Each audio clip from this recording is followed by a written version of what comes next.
What up, what up? Say Stowe G. Back with another topic, back with another video. So the title of this video is going to be the 3 ways to achieve wealth. So admin notes, thanks again to all the subscribers that have subscribed to my channel. I endeavor to keep pushing videos out to give you leverage to better yourselves. Also, if you want a channel review or a shout out of your channel, just email me. My email address is in the description below. So let's get into it. So the 3 ways to achieve wealth. So these are just my personal opinion. This is my personal opinion when it comes to the 3 ways that I believe you can achieve wealth in life. When I mean by wealth, I mean from a monetary standpoint, right? So I'm gonna go over all 3, somewhat in depth. You know what I'm saying? I'm not gonna belabor the topic of the video, but I think in 2026 we need to understand these 3 concepts because we need to get money, man. We need to get money. Regardless of whether you're in a good financial position right now or you're not, because our situation can change in the blink of an eye. We've seen that plenty of times in 2025, man. We done got a whole bunch of surprises that we didn't want in 2025. You know what I'm saying? A lot of surprises, a lot of unnecessary surprises, right? Especially from a monetary standpoint. So we definitely need to understand that, that things can change for us very rapidly. And we need to be prepared, man. And I think a lot of folks were not prepared for what happened last year. So the 3 ways to achieve wealth. So, and it's not in any particular order. So 1, you can get a, hold on, y'all. Lord have mercy. Even tied herself up. Hold on. Okay, hold on, girl. Hey, girl.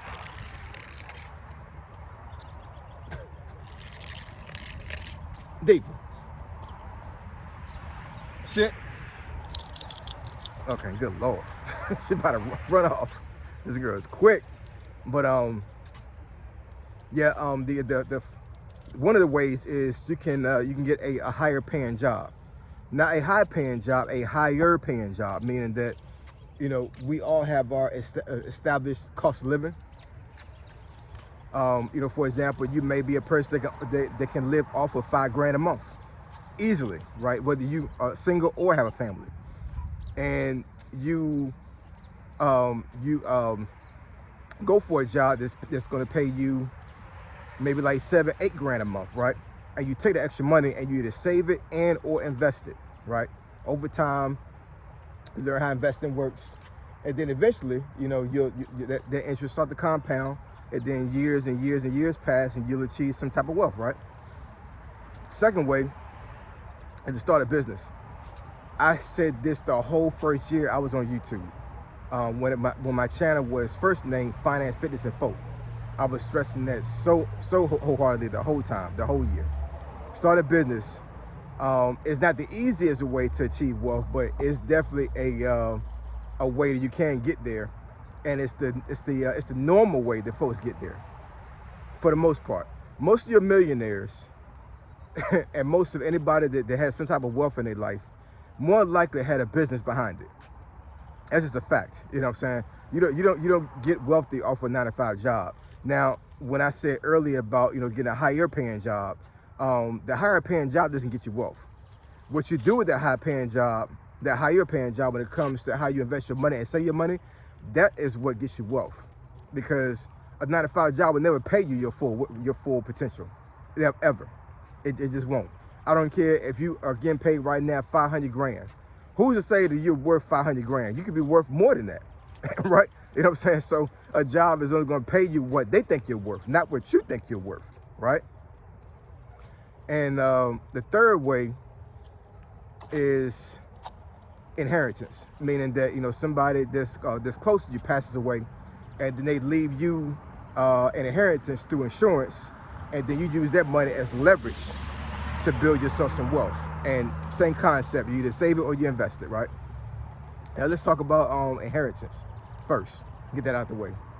So I would say, in my personal opinion, that's gonna be the hardest way for you to get wealth, because I'm telling you, man, and I'm not gonna pick on black people when it comes to this, but I am so disheartened every single time that I see somebody posting a GoFundMe page for somebody that passed away.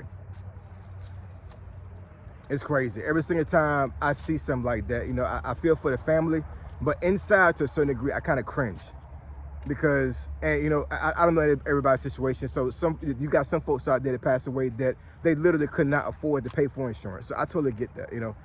God bless them. God bless their families. But if you're in a situation where you have a decent paying job and they offer you the incentive of having insurance, or you have a means to buy insurance for yourself, I don't care how much it is. I don't, man. You know what I'm saying? There's always a minimum cutoff when it comes to how much insurance company is going to pay out to your family. But let's talk to guys for a minute. If you are a guy right now and you don't have any type of insurance on you to where when you leave this earth, your family gets nothing, you are wrong in two sets of left shoes, man. I'm telling you. You cannot leave this earth without giving your family something. Now, if you have a situation to where you actually have saved money on your own and you invested money on your own and your family will get something significant when you leave here, that's something different. You know what I'm saying?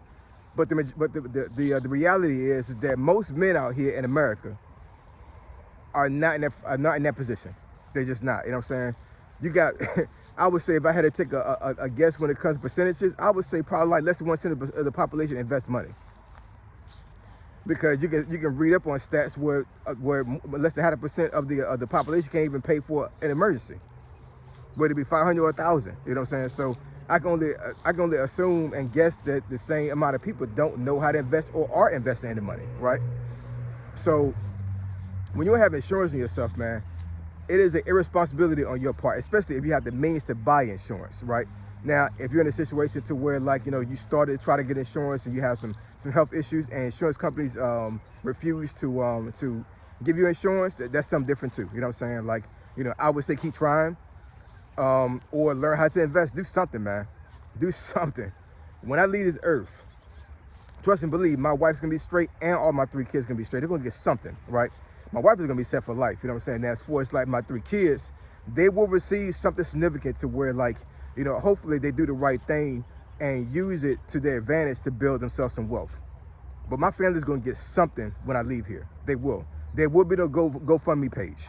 You know what I'm saying? There will be no, type of other thing that they have to do in order to bury me. It just won't. You know what I'm saying? And quite honestly, Lord forbid, even if that did happen, the VA is going to bury me. So I'm straight in the way. You know what I'm saying? I'm going to be buried with a flag and my uniform on. But for the most part, they will be okay. And like I said, the reason why I say that's the hardest way to build wealth, because a lot of folks are not in that position. Just think right now, just you as a person, if your spouse passed away right now or one of your parents passed away right now, would you get something from them? And I'm not saying that their worth is tied to money. I'm not saying that at all, because trust and believe, there's plenty of family members right now that have passed away in my life that money would not be able to pay me off for them not to come back, right? You know what I'm saying? Like, there's plenty of them out there right now. I could care less how much money that somebody gave me. I just want them back in my life, right? But the fact of the matter is that God, this is how God made us. We're not going to be here forever, y'all. We're not. We're going to be 6 feet under in the dirt somewhere eventually in life. That's going to happen. You know what I'm saying? Either that or you get cremated, either way. But some way, somehow, in some shape or form, you're going to ascend away from this earth in spirit form. That's going to happen, y'all. And when that happens, you should be in a position to where you can give your family something back to build themselves some wealth. Facts. The second way is, and like I said, it's not in order, but starting a business, creating a business. I would say that's the second hardest way. You know what I'm saying? The first, the hardest way, I think, is to get more I'm sorry. No. The hardest way is for inheritance. The second, I would say, is starting a business, because starting a business is not easy, man. You know what I'm saying? In a conventional sense, for like starting an LLC, creating one, and getting a business bank account, starting a business plan, creating a business plan, things of that nature, that's easy. Trying to make a business successful, that's hard. That's really hard. I forget what the statistics are, but I mean, but it's pretty low, man. You know what I'm saying? 9 times out of 10, if you start a business, it will fail. I'm not wishing on anybody. I'm just saying, like, you know, and it's not really even from lack of knowledge. It's just businesses normally don't make it the first couple of years in life. A lot of times, somebody create a business and it'll be years before they make any type of surplus. They'll be in a negative. But as long as you stay in there and you start a business that actually can scale, and something that is selling a product and somebody wants or a service, then eventually, if you keep going, it will achieve something, and you might be able to build wealth from that. In Northern Virginia here, you know, I drive around all the time from this area that I live in right now to other parts of Virginia. I got a whole bunch of friends and acquaintances that are millionaires, and I go through some of the neighborhoods and I'm like, man, like it's baffling. I look at some of these homes and, you know, my mindset is different now, but back in the day, I would probably say to myself, how in the world can somebody live in this house and spend this much money a month to maintain this? Like, this should be impossible.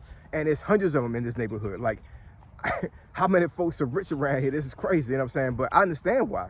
Most of them have businesses. I'm telling you, most of them have businesses. You create a business and you can hit millionaire status within a year. I mean, it's that simple. It's that simple. But you got to have the right kind of business. You got to have the right kind of mindset, and you have to persevere and endure hardship doing that business. The last one I'll talk about is increasing your income. I would say that's the easiest way. And I know in this job market right now, a lot of folks will say, "Hey, Ace, hey, you lying to me because I can't get nothing right now." You know what I'm saying? But I would say, in my personal opinion, that's the easiest way. And the reason why I say that is that, you know, nobody's holding you back from scaling your skill set. Nobody's holding you back from that. You can learn a new skill set, or you can increase your current skill set, and you keep pushing, right? And eventually something will come through. I believe so, you know what I'm saying? Like it did for me. You know what I'm saying? I got a job now. So, you just got to endure, man. You got to endure the hardship. But anyways, like I said, I'm not going to belabor the topic, but those are the 3 ways that I believe you can achieve wealth. So leave some comments in the comment section. Let me know what y'all think about this. Yeah, man, 2026, we need to get money. And we need to start building wealth, because the job market, man, is crazy. The folks you think they care about you don't care about you. And we're going to be left in the dust if we don't do something about our finances. So I appreciate y'all. I love y'all. And I'll catch y'all in the next video. Say so, G. Signing out. I'm gone.